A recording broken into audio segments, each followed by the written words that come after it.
This is another episode of Standup Comedy, your host and MC, celebrating 40-plus years on the fringe of show business. Stories, interviews, and comedy sets from the famous and not so famous. Here's your host and MC, Scott Edwards.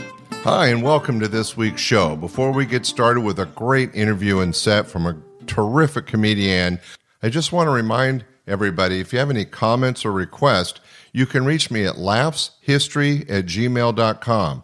That's LAUGHS history@gmail.com. All right, let's get ready for a great show. Ladies and gentlemen, a very, very special day for the podcast. We have on the line one of the funniest comedians in the business. She was a regular at Laughs Unlimited for a few years, but she's been so busy. We'll talk about that, but let's make her feel welcome. Ladies and gentlemen, our star for the day, Cathy Ladman. Yay! Oh, the wow. crowd Big goes crowd. nuts. Yes, Big we're crowd. so excited to have you on the podcast. Thanks so much for doing I'm so this. Happy. Oh, absolutely my pleasure. So just to let everybody know, Cathy Ladman was a star performer, still is a star headliner on the comedy stages and has been for several decades. And back in the late 80s, and I don't know the exact date, and into the early 90s, we were lucky enough to have her at the club several times. And then fame took her away from us, as she is a very successful actress and entertainer, and we'll get into that for a little bit. But it has been about 30 years since we've seen each other, and you sound amazing. Oh, my God. It's been 30 years? Well, if I'm doing the math right, pretty close. Oh, my God. Well, I think you're right. Maybe a little less than Paul. I think you're right. It's a little bit less. It's probably 27, 28 years. But you know, it's amazing. Disgusting. I saw you on Facebook the other day, and I've been doing some research, and you look amazing. You got to be, what, 50 now? You look great. I'll be 65 tomorrow. Tomorrow. Happy birthday. Tomorrow. Wow, what Thank great you. timing. I can't believe 65, Medicare. though. Yeah, Medicare. I can't either. Come and get me Medicare, right? Yes, I can't believe it. And then I was driving home tonight, and I saw this place which is for home assistance for seniors, and it's like, oh my God, I am definitely a senior now. I mean, there are some places that consider you a senior after 60 or 62, but now I am absolutely. We can't lie about it anymore. No, I mean, I never lied anyway, but there's no, I mean, I can get into any movie theater for a senior price now. Well, there are some advantages when it comes to restaurants and movie theaters. They take care of us old people. But you know what's amazing Restaurants? is, they got the senior discount menu or something. Oh my God. Yeah. You know, I can't believe it. I went with my daughter. I went to Yosemite. I must have been there 5, 6 years ago. And we were at this restaurant, and there was a children's menu and a senior menu, and it was for people over 55. And she and I both ordered off the same menu. See, there's a benefit. Sobering. Did you have a good time Yes. at Yosemite? Oh my God, we had such a great time. You would not know this, but my wife Jill works for the National Park Service, and her home park is Yosemite. Oh, wow. In fact, she was what did she do for them? She's an intelligence analyst, and she was just there yesterday, as a matter of fact. And oh, wow. But we have already gone off track, which is fun, but I know. we need to bring it back. So if you guys don't know, Cathy is originally, and you can tell in the voice, from New York City, right? That's correct. Queens, New York. Queens, New York, born and raised? Yes. That's a whole different experience from the California life. How did you like growing up in New York? Was it unique, or just you didn't know any different, so you loved it? Well, I didn't know any different, and I love being a New Yorker. I love having grown up in New York. One thing that I will never know, however, is the thrill of seeing the Manhattan skyline for the first time, because I grew up with it and it just became part of the fabric of my life. But so amazing. Like when I go back to New York, which hasn't been since January now, you know, driving into the city from the airport, it's just so thrilling to see that skyline. And I love being a New Yorker. It is a badge that a lot of people wear with honor. I recently saw a couple interviews of Jerry Seinfeld, who it was defending New York and saying that whatever the governor does, whatever the mayor does, New York will always be New York, and we're not going anywhere. And I thought that was, I mean, not only is he a proud New Yorker, but he's like fighting for it. I think that's impressive. Yes, I think it's impressive too. Yeah. Now, did you start your comedy career in New York, or what got you into comedy? Well, I always loved comedy from when I was like 8 years old. I used to listen to my parents' comedy albums, and I was very inspired by this one particular album, Nichols and May, Examine Doctors. And I decided consciously at about age 13 that I wanted to be a stand-up comic. Wow, that's early for that decision, yeah. Yes, but then it took me really another almost 13 years to do it because I was afraid. Well, it's a tough thing to get into, but once you do, there's the fear and the exhilaration that kind of not only forces you to get up there, but keeps you up there once you're there. So you didn't do your first, let's say, open mic until you were 26? Well, I did an open mic when I was like 21, but then it didn't stay with me. Mm-hmm. I moved out to Los Angeles because I thought I would start it out here. And I lasted 4 months. I didn't go near a comedy club. And then it took me like another 4 years or so before I actually started in earnest. I started on June 28th, 1981.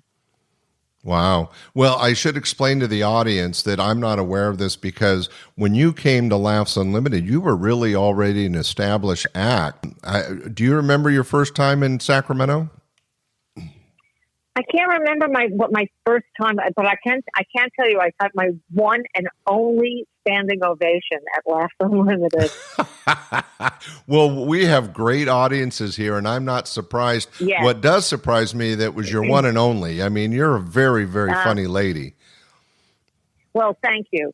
But who knows? But that was a very thrilling experience for me.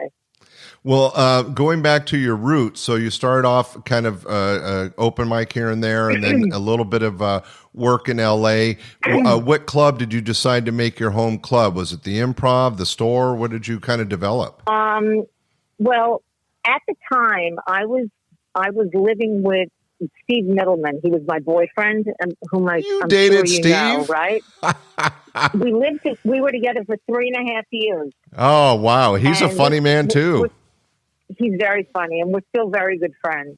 He had come out to L.A. in, let me see, it was at 1985, spring of 85. He wanted to come out for pilot season, and I decided to join him for a month, and he set up an audition for me at the Comedy Store since that's where he was starting out in LA, and I passed auditions at the Comedy Store. So that was my first club here, but then I started doing both the Improv and the Comedy Store, and I just did it quietly because there was this rivalry, and I just think it's terrible to tell comics that they can't work one club. No. I mean, it's just, Mitzi and Bud, they would go at it, but it was, in the long run, that competition may have actually improved the quality of stand-up comedy at the time, but it was also difficult for the entertainers.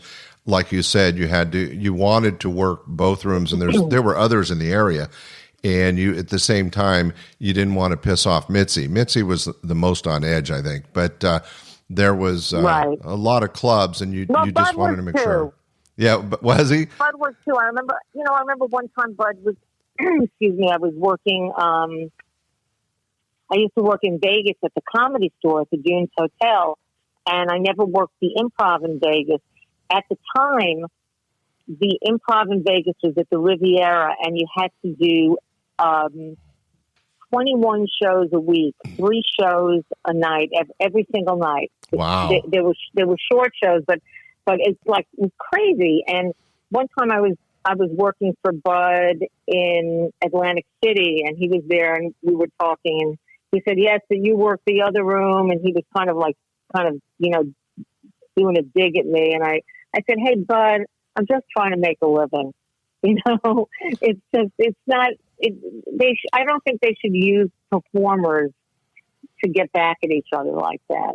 No, I just go ahead. No, I'm just agreeing with you that, for example, to bring it to me, Laughs Unlimited was the only club in this part of the state for a few years, and I kind of established myself. But then John Fox opened up the Punchline about, I'd say 20 minutes, 30 minutes away from my club.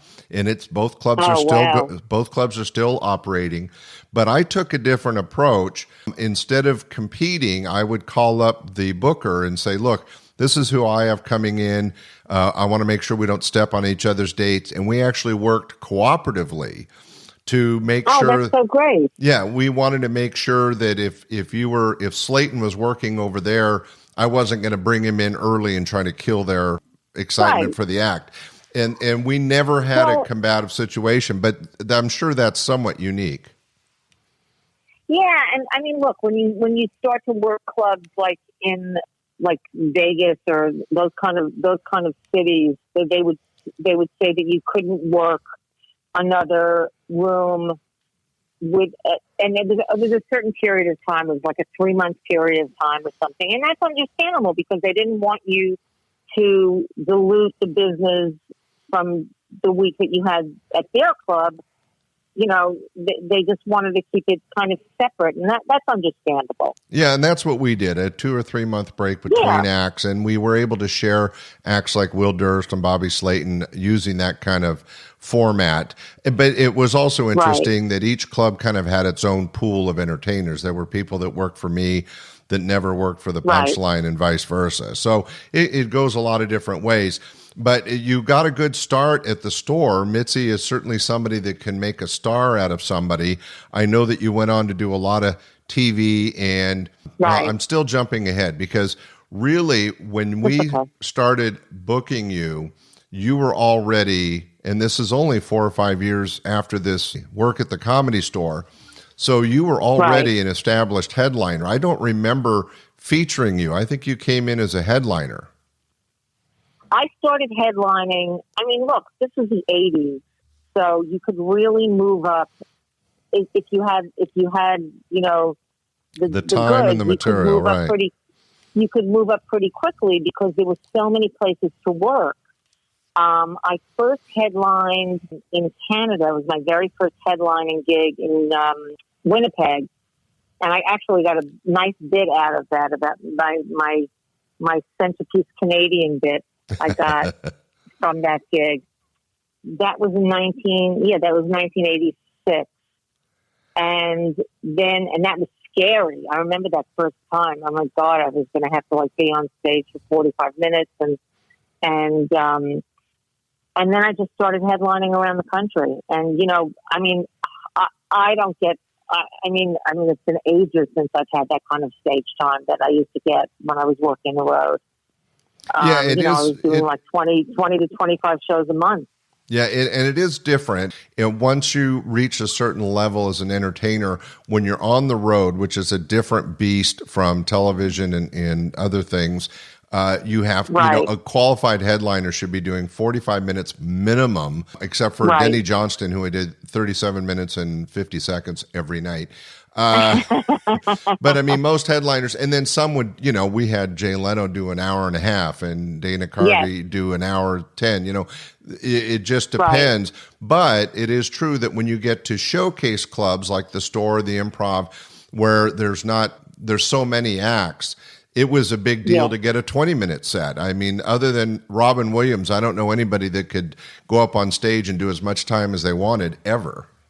No, not in town. But when I used to open for Jay in the, I guess it was the mid '80s, I would open for Jay and on the road, and which were great gigs because his audience was just fantastic. And he was doing 2 hours and 20 minutes. Wow. Which was insane. And then he cut it back to an hour and a half. Yeah, he is just a comedy machine when it comes to stand-up. In fact, Yes. He still loves getting out and doing long sets, and he has the material for it. And I can totally understand that you enjoyed opening for him because, like Jay, you're very talented monologist, but clean as well.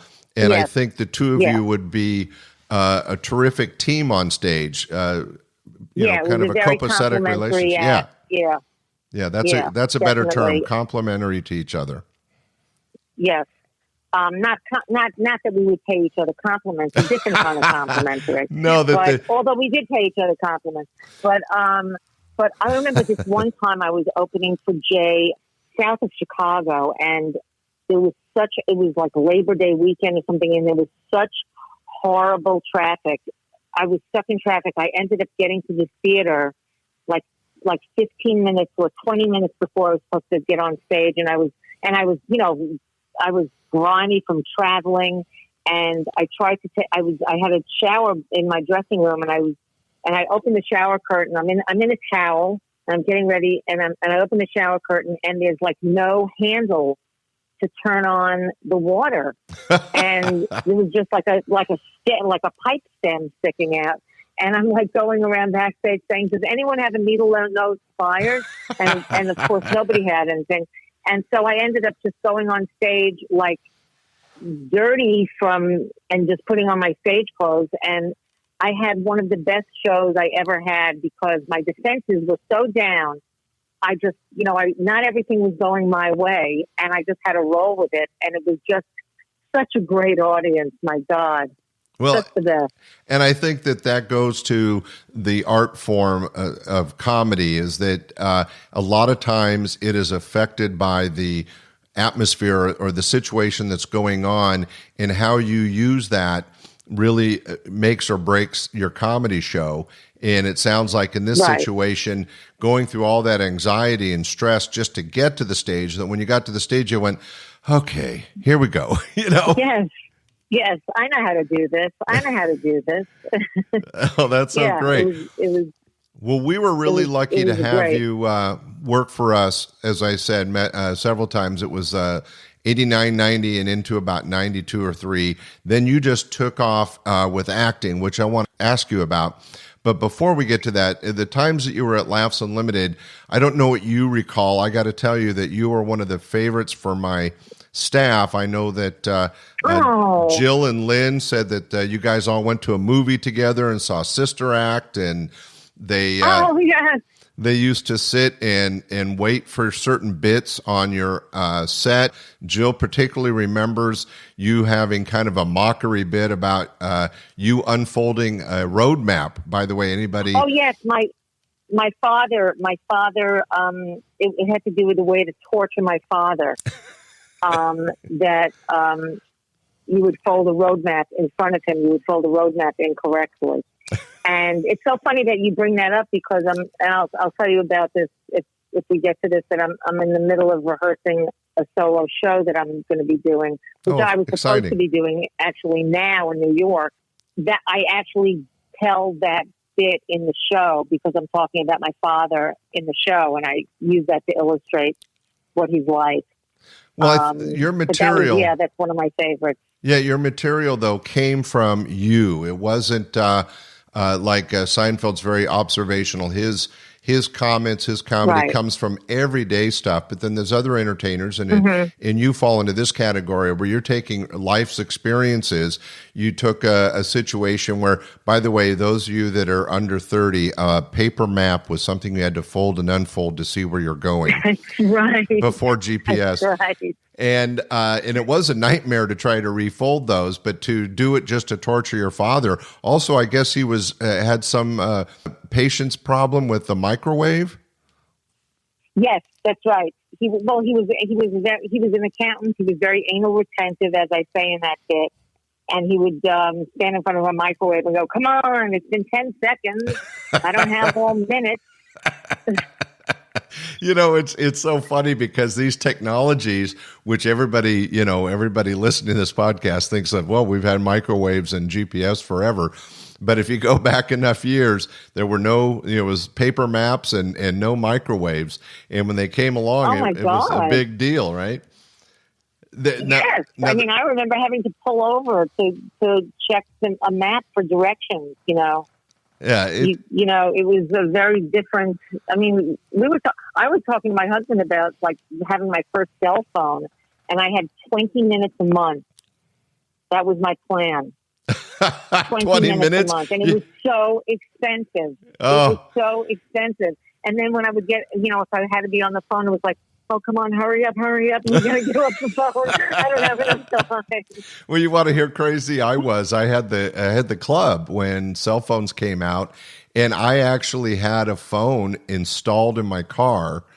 And this was before cell phones were cell phones. It was a Motorola actual phone. You'd open up the glove box, and there would be like a handle phone. It was the most expensive thing, and the unit took up most of my trunk. Yes, I'm sure. But it was fun. You remember this? But you remember the size of those huge phones that they used to have? Oh, this is one movie, and I can't even remember. Oh no, but it is. Yeah, they were actually bigger than the handle on the old style dial phone. Oh, they were huge. I mean, it was like the size of a brick. I mean, it was really huge. Well, that was anybody under 40 probably wouldn't remember those, but right. I know we're going to get a lot of these. Yeah, there's going to be a lot of these. Since we're both celebrating 65 and your birthday tomorrow, we got to talk about this stuff. So right. One other thing that was brought up by the girls, and I want to apologize. I remember you being a very funny act and loved working with you, but I don't have the memory of particular bits. Lynn commented. Don't worry about it. Lynn commented that you used to do an amazing impression of Rhoda Morgenstern. I did? Yeah, she said that you did a bit from the Mary Tyler Moore Show of Rhoda, and you would do a short impression that she still remembers. I don't remember doing that at all. Hey, Naya. That's all I could think of. I don't remember that. I don't remember doing that. We'll have to see if we can dig up a copy in the archives. But that's funny that the individual bits that people remember that from comics that came through the clubs. Now, going on memory, do you remember working with anybody fun or doing anything special while at Laughs Unlimited? I'm so glad you brought that up, because my favorite person to work with was my dear friend Dave Anderson, who's no longer with us. Wonderful man. I loved Dave so much. Oh my God. And I remember one time, the last night of one week when we worked there playing Pictionary, and we all were laughing so hard. I had never played it before, and it was so fun. And oh God, wasn't he the best? Oh, he was amazing. Not only a funny guy on stage, but just a terrific man off stage. We used to do a lot of away from the club activities with Dave, and we were all sorry to lose him. But we have the memories, and that's what's important. And he was a great guy. But I'm glad that you remember working with him and playing Pictionary at our club. That's great. Oh, I remember. I mean, when I think of Laughs Unlimited, I think of Dave. Yeah, well, that's a good way to go. Yeah, and do you remember anybody else I worked with there? Well, because you were a headliner, we would mix up the featured and opening acts. Some of the guys I've interviewed started off as opening acts or middle acts, and so they got a chance to work with stars, future stars. You were already a star. But let's take it to the next level, because what was interesting and different than some of the other people I've had a chance to interview is you were a really talented and successful road comic, which is tough for anybody, but especially a comedian. And I know that the whole male-female thing people can get riled up about, but being a female headliner and being on the road is got to be one of the toughest jobs, and you were able to quickly get away from that. And you've done something like 11 movies? Oh God, I have. Well, that's what that's what they say. You've made appearances in about 11 movies, so you went into acting. Oh And wow. what I was going to ask is, how did you transition from being a top of the line comedian? And by the way, when I say top of the line, Cathy Ladman was female stand-up of the year in 1992. People, we're talking top of the line. You were a great entertainer, and getting the stand-up comedian of the year is no small feat. So congratulations. Thank you so much. I mean, that was exciting. I remember that night too. Joan Rivers handed me my award. It was really exciting. But it's good to get acknowledged. Transition? Yeah. Oh yeah, absolutely. So how did I transition? Well, it's interesting. I always wanted to try my hand at acting, but there was so much work for me to be had on the road that I didn't stay in town long enough to take advantage. And it used to be that it was a definite pilot season. I mean, this is back before there were so many different channels, on TV. And now they produce year round, right? Yeah, it's really year round. I mean, there still is a pilot season, but that's just for network, and there is stuff that goes on year round. But back in the 80s and the 90s, even there was a specific pilot season, and I started staying home like in 88, 89, and I started doing pretty well. And I got a pilot in 89. It didn't go anywhere. And I did a few different pilots that didn't go anywhere. But that's the name of the game. And the first pilot that I did was a terrible, terrible script. And I was in it with George Clooney. Wow. He was another one of the series regulars. And other people that I'm still friends, Stephen Tobolowsky, who's a very successful character actor that I'm sure if you saw his face, you would know him from him, right? Tons of films. You know who he was? He was in Groundhog Day. He was the guy, Ned. Oh, right. I know him. And he's done a lot of movies. Yes, tons of movies. And TV shows as well. Yeah. So he and I are still friends. And this other woman, Phyllis Lyons, she and I are still friends.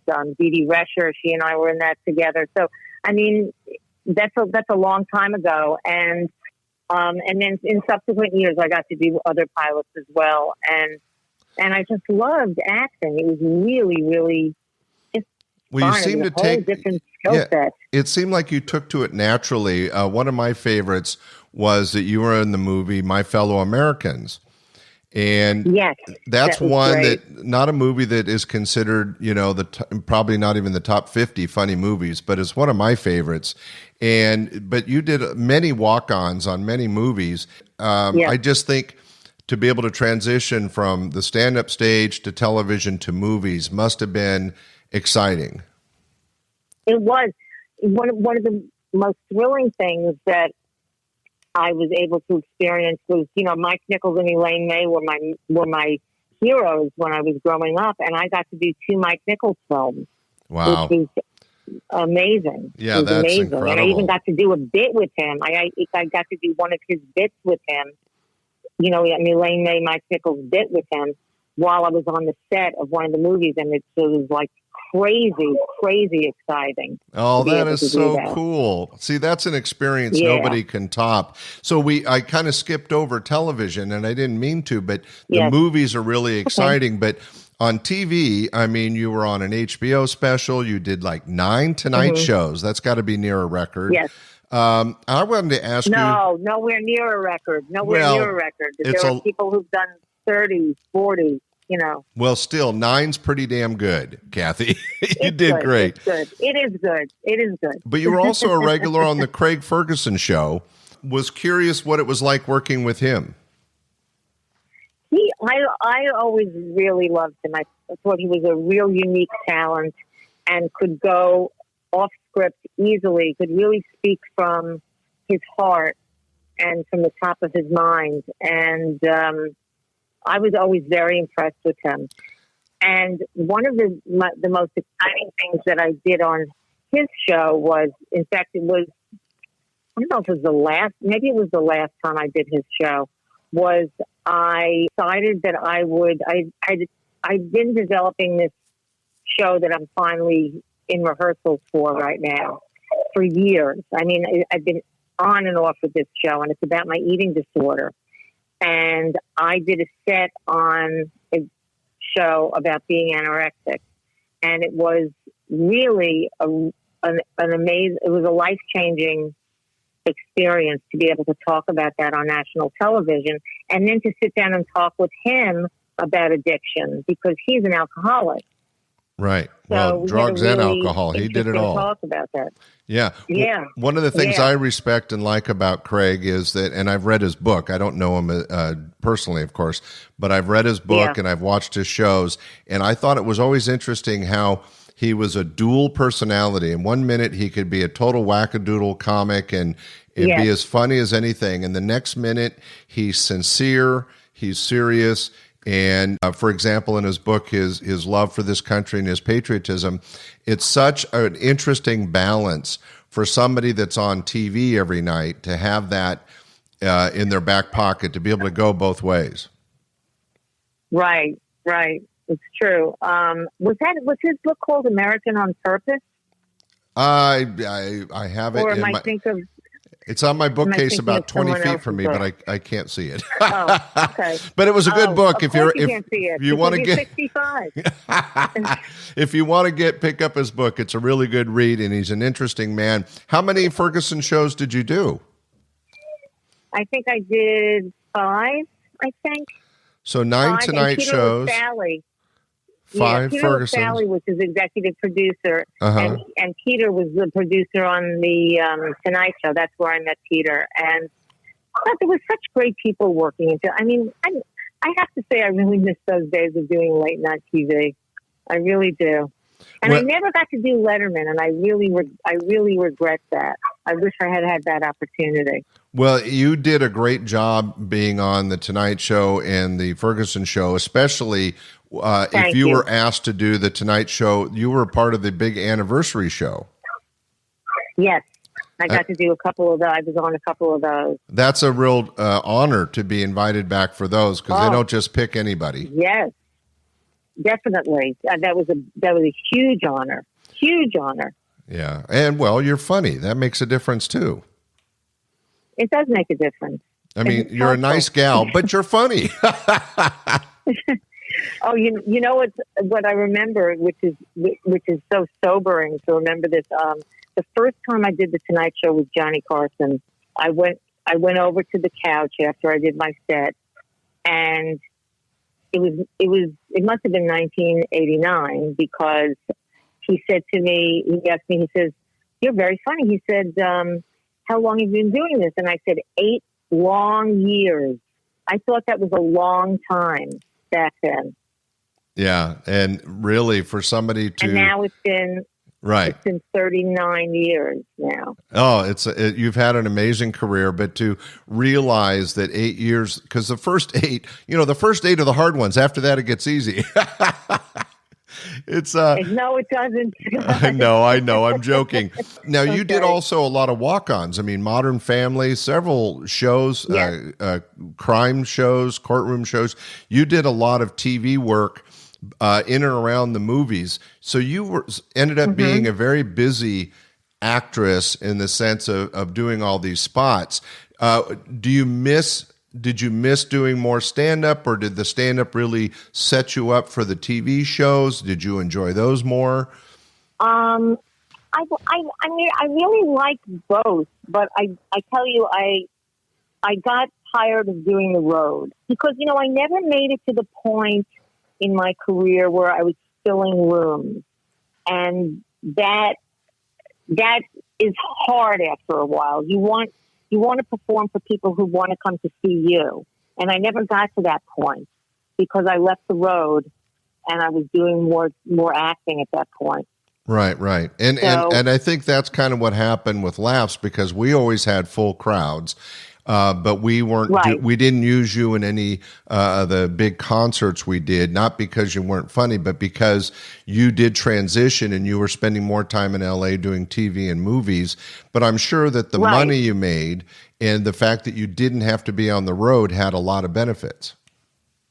Oh, definitely. And then there's also, if you made enough money in the union, then you got health insurance, which is a big deal. And as a comic doing the road, you didn't have any of that. You didn't have that opportunity. That's really important, especially as you get older and start having a family and kids and doing things. Having the health insurance is important. So You've had this amazing career. Any funny stories or anything that stands out you'd like to share with our podcast audience? Am I throwing you under the bus here? You put me on the spot. Well, I mean, as far as like something that did happen was I don't know if I was married to my husband at the time. Were we married at the time when we did Sacramento? I don't know if we were already married. I don't think we were. I was playing the other, not the original, not the Old Town room, the other room. Citrus Heights, that's right. And Tom and I, who was not my husband yet, were working there, and I was sick, and I had this really bad cough, and I didn't want to take any codeine before I went on stage because it would just make me not sharp. So I couldn't. At one point during my show, I couldn't stop coughing. I was about 20 minutes into my show, and I couldn't stop coughing. Oh, jeez. And it was like impossible for me to do it. So what happened was Tom came out, and he did my act for me since he knew it. All right, he's correcting me. Like a good husband. He had to finish the bit that I was in the middle of doing, and then he went on and continued my act, and I would do the physical stuff, and he did all the words. Oh, that's amazing. The audience, oh my God, the audience was so into it, and they just loved it. That was a special show because that's kind of like you can't plan anything like that. No, and I would have been at the downtown club, so I didn't witness it, but that sounds like an amazing situation where under duress, in a situation you can't control, you have a live audience, it goes to the old showbiz Adam, the show must go on, and here's somebody that knows your act. Well, I'll just do your act for you. Right. I mean, it was really, I literally couldn't put two words together without coughing. Well, you tell Tom I appreciate it, and thank you very much. The show went on. Scott says he appreciates it. Scott Edwards I'm talking to. So that's exciting. Well, that's a great story. Thank you so much for sharing that. Sure. Well, tell you what, I can't think of any. Yes. Oh, no, that's fine. We've learned a little bit more about you. Most importantly, I wanted to hear how comedy came to your life and how you were able to have such a successful career over almost 4 decades. Not to age you. Like I said, you look amazing. Who would know? No, it's fine. But I'm 65. It's not aging me. I still remain 65. Well, you've had all those successful years live on stage. You're working on a new show that'll come out next year, live on stage. Is that going to still open in New York, you think, or LA? It depends. I mean, if theaters are going to be opening, then I'm going to be doing it before I do it in New York. I probably would do it here, but it all depends. I was supposed to do it in a festival. Oh, okay. What's the name of the show, festival. Kathy? It's called Does This Show Make Me Look Fat? That's the title? Does this show make me look fat? Yes. That's a great title, especially if the subject's anorexia. That's hilarious. Yes.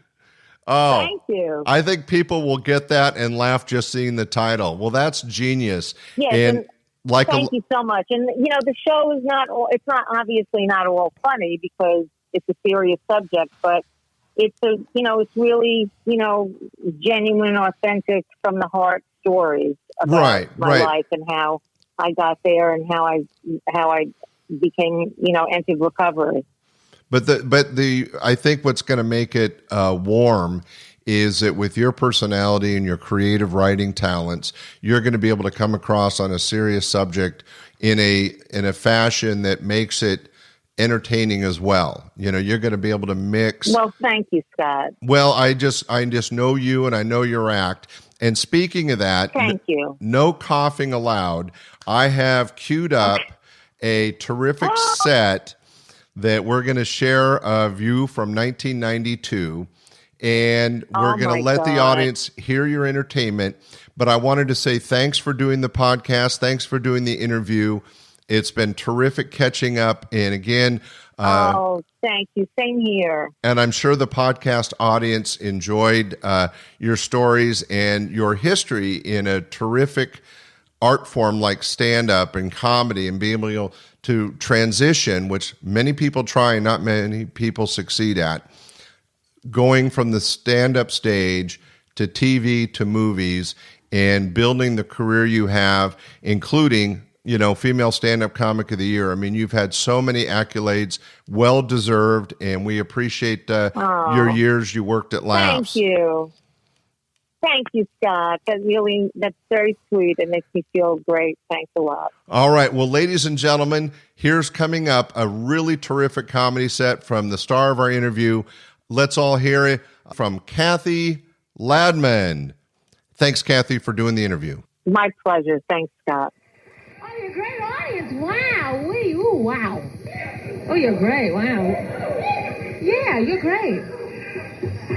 Wow, it's very nice audience. A lot of couples here tonight. It's nice. I'm real happy for you. I'm not married. Guess how old I am. Go ahead, guess. Hey, this is not an auction, okay? 35. 35. I'm 35. I'm not married. I give up. Really? I was just at my cousin's wedding. I caught the bouquet. I just took it home and repotted it. I'm getting old. Yeah, you know you're getting old when you're more attractive hanging upside down. Maybe one day I'll meet a nice bat. See, but we're all getting old together. That's the comforting thing. Everybody's getting old. My dad's getting old. He's 71. I can't believe it. He's still very handsome. But his eyebrows are going crazy. What are those guys and their eyebrows? Oh, he looks like a mad scientist. Yeah, he goes to sleep, he wakes up, ooh, Dad, did you take a nap or did you invent something? And my mom's getting old, she's 68, she's so nervous, she gasps at everything. What's that? What's that? It's air, Mom. If you inhale slowly, it won't hurt you. She is nervous. You should see her drive a car. She's a menace to society. Oh, look out. I think we're moving. She's one of these really cautious drivers. She's too cautious. You know, when my mother's driving along a road and there's a sign that says the road curves to the left, she signals that way. Just to let us know she's going there. Not into the brick wall ahead of us. So then my father yells at her, get away, let me get behind the wheel. Oh God, my father drives so slowly. You know, when deer see my father's car approaching, they linger. Once a cop stopped my father. He said, so you know how fast you were going? 3 miles an hour. Oh, I'm sorry, officer. I guess I was a little anxious. To do what? Simulate time-lapse photography? And they can sleep at night. These people can sleep at night. I can't believe it. I can't sleep. I have such insomnia. I had a nightmare last night, a terrible dream. I dreamt my parents came to visit me. That's it. Oh, God, my parents, they're like poltergeists. We're back! Let us in! I had to see them recently. I went back to New York. I was there for a family reunion. Ugh. I hate those things. You know, I walk in there, I look at everyone, I think, ugh, I'm getting my tubes tied. That's it. The tree ends here. It was my cousin's cousin's wedding. Now, I'm not married. Like I told you, I'm not married. I tell you a lot, I'm not married. So it's my cousin's wedding. She hires the worst band in the Western Hemisphere. I mean, there are centuries and centuries of beautiful music. These guys have to play the Hokey Pokey. Oh, my God. I believe it's the Hokey Pokey. Do you know the song? You put your right foot in, you put your right foot out. Gee, what a haunting melody. You put your right foot in and you shake it all about. You do the hokey pokey and you turn yourself around. That's what it's all about. Ugh. I mean, can you imagine if that's what it was really all about?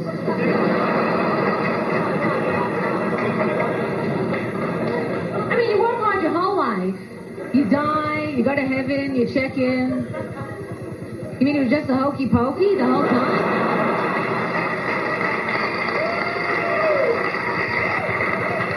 You know, all I had to do was this.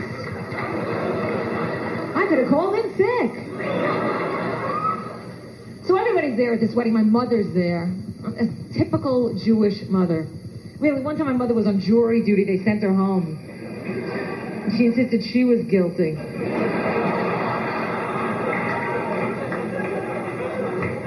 it's not just because she's Jewish either, because all religions are the same.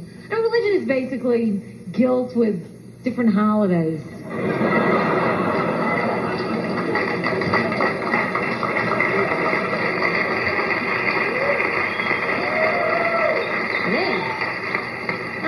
I feel so guilty.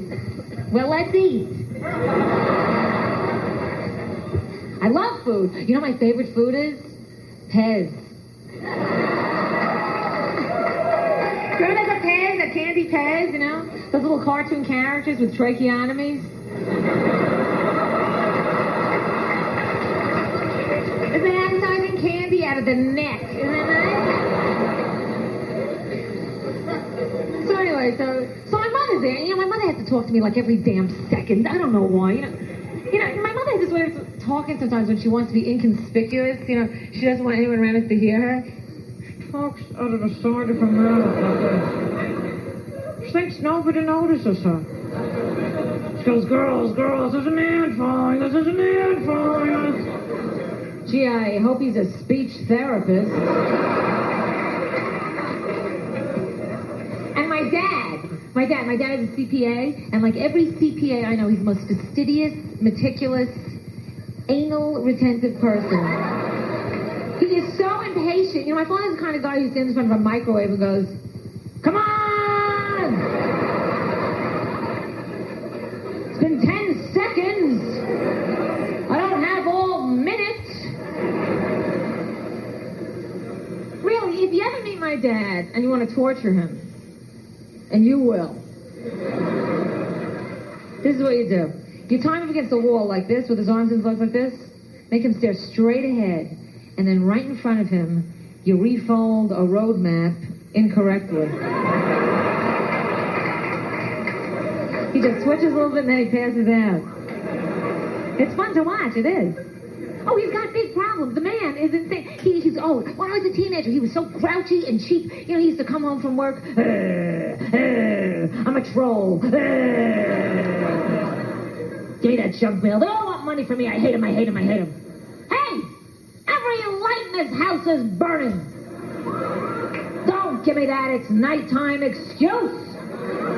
You can fit away along the walls like other families. Hey, you get off the phone. The phone was always the worst thing. You know, my parents had the same phone for 30 years. That big black rotary desk phone. Cavemen won't even use this phone. And it's so heavy you can't even lift the receiver to your head. You gotta lean down into the table. And that dial is so stiff you need a special instrument to dial. But the 7th digit I always misdial. Speak to anybody ever again. God, I was 13 years old. That phone was my only link with humanity. Oh, I needed to speak to a friend. I would just sneak over to that phone. My father's already standing behind me like a vulture. Keep it brave, keep it brave, keep it brave. And our phone bills could not have been more minuscule. I swear, if Alexander Graham Bell had seen our phone bill, he would have said, there's no money in this. Well, ladies and gentlemen, Cathy Ladman live on stage. There's nothing like it. I'm sure you can see why she was picked the Female Stand-Up Comic of the Year in 1992, and that set was from 1992, so relevant. And she's celebrating her birthday tomorrow, so wish her a birthday wish out there, and thanks for listening to this podcast. We know you had a good time. We'll see you next week with another new show. Bye! We hope you enjoyed this episode of Stand-Up Comedy, your host and MC. For information on the show, merchandise, and our sponsors, or to send comments to Scott, visit our website at www.standupyourhostandmc.com. Look for more episodes soon and enjoy the world of stand-up comedy. Visit a comedy showroom near you.